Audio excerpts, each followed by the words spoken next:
Hi everyone, in front of me I've got TCL Tab 10 and let me share with you how to change video resolution on this device. So first of all, let's open the camera app, and since we are in the standard photo mode, we have to switch to the video one. So let's swipe it until you see that the video is highlighted in this yellowish color. What's more, if you can see this red circle, red dot actually inside the shutter button, it means that for sure you're on the video mode.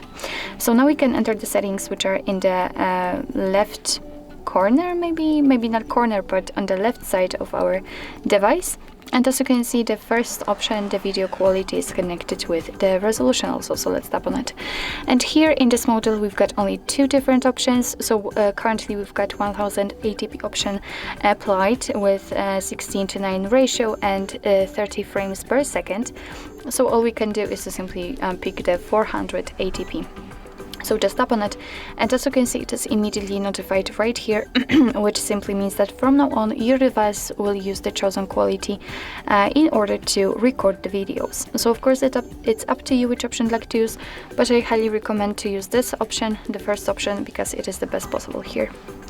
So actually this is it. This is how to change video resolution in your TCL Tab 10. Thank you so much for watching. I hope that this video was helpful, and if it was, please hit the subscribe button and leave the thumbs up.